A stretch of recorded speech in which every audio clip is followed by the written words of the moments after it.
right, guys, how we doing today? Sam with you here on August 7th. We're kind of late morning. Today is a traditional Tuesday, so we poll the members, let them choose. And first up here, we have a request for an update on AMD. So here, this is the daily chart on AMD, and I'm going back to starting here. Was this low was July? What do we got? July 27th, looks like, of 2015, and then we've had this very nice, very dramatic bullish move here. So clearly we have a strong trend underway, and we've got a pretty clear Elliott count. It's a little tricky here in some of the correction. You know, some of this. You know, I think the last time we looked at this, there was maybe a slight variation in it here, but I just went through it again and dug out some of the swings here. I think this is the better count here. Not that there was a wide variation, but there's some discrepancy as to whether the 3 was here or 3 was here. I think we've likely got 3, and then this area here very indicative of a 4, and now we've gone up and we're probing for a high for the 5th. So the implication here, of course, is that we're completing a 5-wave structure, and on that completion we can look for a 50% retracement. But first we got to get up here and get through this last leg here. So just a quick review here. So coming from that low here, it looks like we've got a fairly clean. Now, let me actually show you here before I dig in here. Let me. This is actually can be easier to separate this if we do it in log scale. Let me get this popped up a little. It just gives you, because of the compression of the higher numbers, it opens it up down here where we can get a better look at it. So you can see how I've come up with this here. So it does look like I've got a diagonal, and yes, this third wave is longer than the first. So it looks like I get a leading diagonal into my 1 wave, and then a fairly deep 2. Come down here, I get my ABC for my 2, and now in log scale, it's a little bit distorted here because it looks like the extension is here in the first. If I take it out of log scale, you see that's not quite the case here. So if I take the length of this 1 projected from the 2, we can do a little measuring here. So from that 2 low, I go to my 1 down to my 2 low here. So again, just standard ops here, guys. So we know that the highest probability for a wave 3 is right here. Right? So 1618 to the 175, and we come up just a couple of ticks shy of it. For what I'm proposing here is our third wave here. So 1, 2. We see the nice subdivision into that third. So I've got a nice clean impulsive wave here to give me a 3. I go A, B, C down for my 4. Now this is what interesting here, and also if you're a crypto trader and you saw the video on Bitcoin yesterday where I talked about that, the challenge of trying to identify the depth of the retracement based on how far we'd gone relative to the length of the third wave, and what we had been characterizing as the third, or labeling I should say, as the third wave. Well, if we look here, if indeed I have this labeled correctly, and this is a good 2, and this is our 3, well, look what we get here. Well, we go well through the 50, and we're just shy of the 618. So that's uncharacteristically deep for a 4th wave to go that far. Now, we have a pretty substantial 3rd wave here. So it's not that it's unheard of, but we're down in the lower percentages here. So when a 4th wave goes that deep, well, we're in the, probably we don't quite make 618. For it to go beyond the 618, we're down to less than 10% of wave 4s that go that far. Because we haven't quite made it to the 618, as you can see here. And the 233 seems to hold it here. It reduces the probability of getting a substantial new high here. And so very commonly what you'll see on that kind of depth for a wave 4 is that you'll get either a truncated 5th or a double top. And that's exactly what we see here. Right, so I think what we have here coming up is we finish this with this diagonal structure. Excuse me. So you can see it pretty clearly. We get 1, 2, A, B, C into a 3, 4, overlapping the 1. Then we come up for the 5. So I have an ending diagonal to give me my 5th wave into this double top, falling short of the algo target. Interestingly, despite this, we get through by a couple of cents here. If you just held with that, they ultimately get it over here. But that's a tough call to say whether or not that's an algo that just stayed with it and just continued to buy, defend. That little slight break, boy, it's ever so slight. If I really zoom in there, it's a very, very slight break. It's just like a tick through. So it's possible. That's possible. They stayed with it here, and this was they defended there. But you know, as it relates to where the next opportunity is, I don't know that it really matters for us here. But if that's a good 3-4, now this would matter for us. So if we take, as we would with any completed third here, if we look for a relationship and we take it from the low of the 2 up through that pivot of what I have labeled as our third over here, if we go up to that, well, then this looks more typical here. So we see our fourth coming in just shy of the 50, not uncommon, right? So it looks like perhaps a front run on the 50, some algo participation there. They kick in. So from that 50, now we've reached target. We've had some reaction around it, but it looks like there's more upside here per the count as we dig into the hard right edge here. It looks like this has got additional upside to go. So now I'm looking at additional targets up higher. Here's our second algo target, which would not be unreasonable. Another thing we can do is look for a relationship.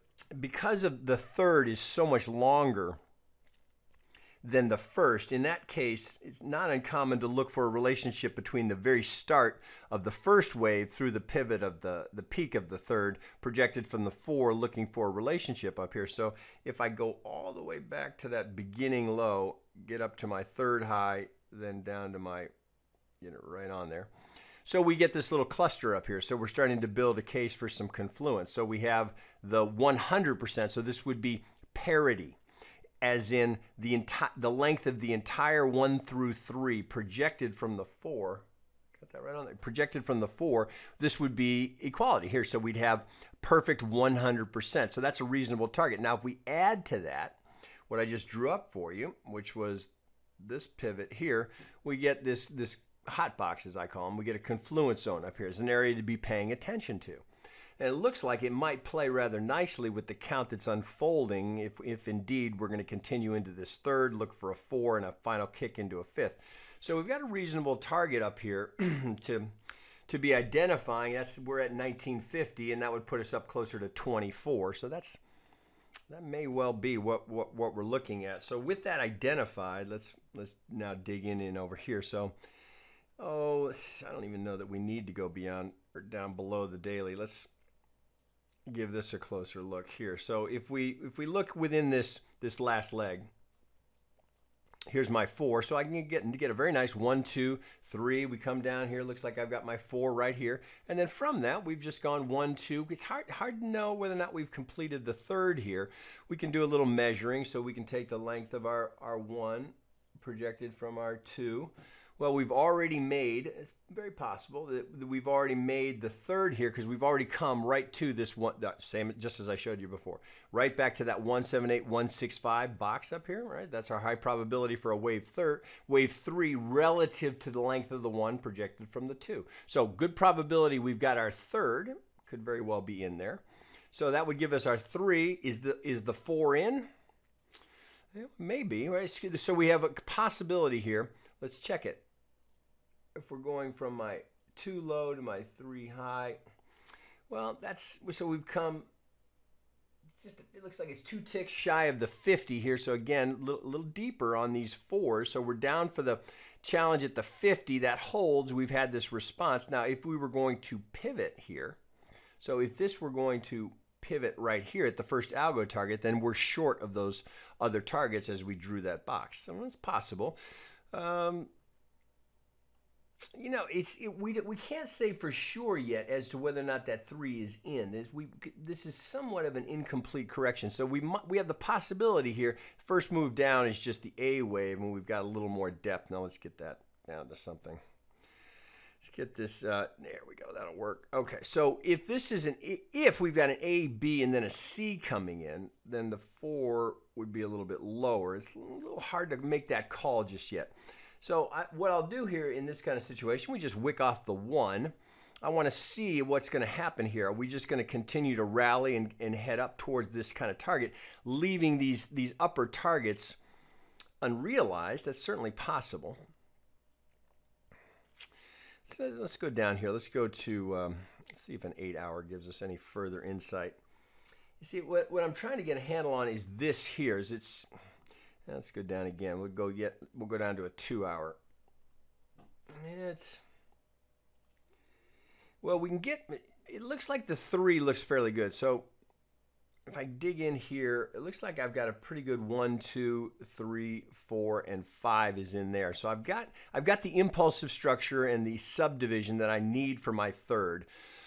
Is this A, B, C? Well, it's not uncommon that we could see that.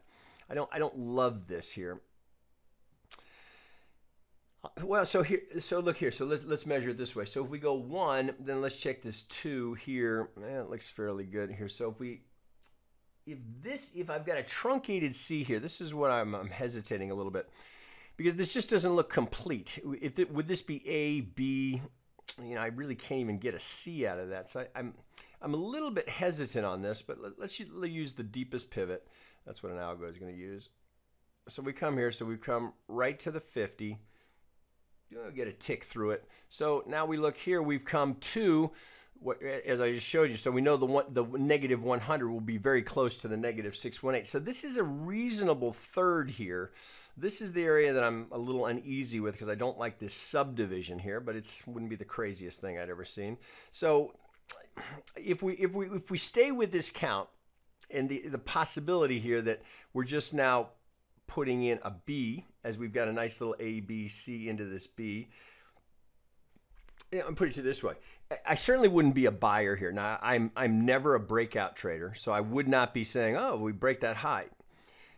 That does play better with equities than it does with other assets. I still it's just in my DNA. I cannot buy something at an all-time high. I just refuse to do it. So I would be more inclined to wait for some deeper retracement. Right now, you had one here. That's 3-4 days ago. We had this decent retracement here. That's on the 2nd of this month, and now granted we had the weekend in there. So, but we've had this little pop up here. I wouldn't be a buyer here approaching a new all-time high if this turns out to be. So if this ends up being the 4 here, right, and we're going up to a 5 somewhere up here. Again, right, so you're buying as we're approaching the potential top here. So we've got a little bit of divergence here. This was a pretty abrupt move here. You can see that reflected in the oscillator here. So clearly this is a third of some sort. Question is, where are we in the correction? Is this done here? Is this my 4, or do I have an A, B, C going in? A little tricky to call that, so I'd be inclined to wait. Now, if we do this, right? So if we come up here and we complete in 5, you got to be cautious about that being the 5 of the 5, right? So if that finishes here and we look at the subdivision here, 1, 2, 3, 4, up for the 5 of the 5, do you want to be a buyer up here, trying to thinking, oh, okay, well, I saw those targets up here. We're not going to pivot here. We're going to keep going up to 23.5. You know, is the risk reward warranted there, considering you're approaching the potential 5th of the 5th of the 5th? The math doesn't look good there to me. Now, if this were to come down here and we got a better looking, if we got an A, B, C, all right, so if I pull this off, if we had a little more depth, so let's consider that. So if this were the 2, come here. And that's my 3, and I've just got an A wave here. Now, if I'm going to come down again, I don't know that I am, but if I were to come down again, visit the 50, go potentially even deeper, well, just as I showed you before, and this again, this echoes of the Bitcoin video, if a 4 is going that deep, it's reducing the probability of getting that high. So it's a bit of a tricky little spot here as to whether or not that's in yet. So you're kind of in a hurry up and wait. If this is going to keep going, well, you let it finish, and perhaps if you're a bull here on this, there's going to be an extension in this. So let's get this down here. So maybe this, what I have is 1, 2, 3, 4 gets relabeled, and we've got an extension. And this, I suppose it's possible here that this whole thing just becomes a 1 wave. But either way you slice it, whatever we end up with here. If we're going to go up here and finish in 5, regardless of where this ends up being, the first thing we've got to consider is knowing that possibility is there. I've got a pivot low and I've got a completed 5-wave structure. So the first thing we've got to do is get a 50% on that for the possibility that this is going to extend. So just for the sake of discussion here, if we pivot up here, say with this range up here, we'll call it 22. If we're going to pivot up here, well, let's pull out a little bit and think about that. So if that were going to be, boy, the symmetry of it sure makes you think that we're going up towards the top here, and that what we'd want to see is a full retracement of the entire move. But just for the possibility that the bull is going to continue to rage here in tech and that we're going to keep going, I'd be cautiously looking at the first 50%. So on the possibility that we're going to extend here in the fifth, and that given that we have a clean count through the fourth, but if this were going to extend, and maybe this gets relabeled, maybe 3-4 ends up being 1-2, a couple of different scenarios here. But if it's going to extend and we're going to continue to move higher, which is certainly possible, then we'd have to be paying attention for the first 50. So if we complete up here, then you've got to allow for this to do something like this and come down and check that 50 and see if there's going to be a kicker in it.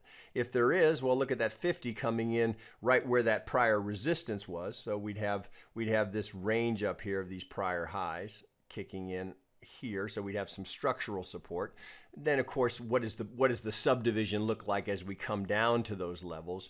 Are we going to kick higher? What's going on in the broader market? There are a lot of variables here to play with, but bottom line here, I certainly would not be a buyer. This is me personally. I don't buy breakouts, so I don't buy markets that are going up. I wait for the retracement, buy them when they're on sale. So right now we're just tickling the all-time high here. It looks like we're about to blow through it. So I would be waiting cautiously. You know, certainly it's hard to argue with the bull. So no reason to assume or try to, even worse, let's not attempt to pick a top in a raging bull. So I certainly wouldn't be looking for shorts up here.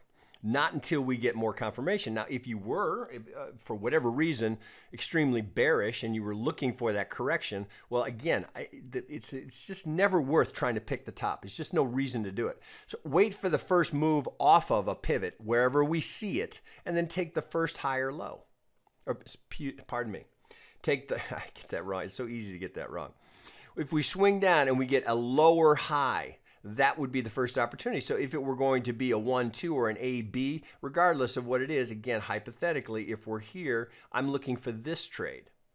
Right, that if I want to be a short seller here, first place I'm looking for it is to try and get the B to the C. After establishing that I have potentially, right? You never know when you're in the trade as this thing could keep going. But if you want to make that play, then there it is. Then you're potentially trading, you're allowing the A to be revealed. A three-wave B gives you the opportunity to sell into the potential lower high. And then if you get the break here and you get a lower low, well, now you've got yourself a nice trade. Now, do you exit here or is it going to keep going? Well, that's... You know, how do you know? Right? There will be tells. What does this look like? Do we finish in 5? There'll be some things that we can use to consider there. But as we sit right now, relative to whether you're in the market, if you're in the market, you sit tight. Looks like there's more upside. If you're not in, I certainly wouldn't be a buyer here. And if you're looking for the next opportunity to be short, I'd be waiting for a hard pivot up here that was technical. Let that retrace, trade the B to the C. Put a little money in your pocket and then reevaluate whether or not it makes sense to be looking for an extension here in the fifth for this to continue to go. All right, guys, that's what I see. All right, with that, give us a follow over on Twitter. That's the best way to engage with us in social media. And perhaps we'll see you over there. You can always learn more about our members Discord over on our website, and there's more information underneath this video. All right, guys, that's it.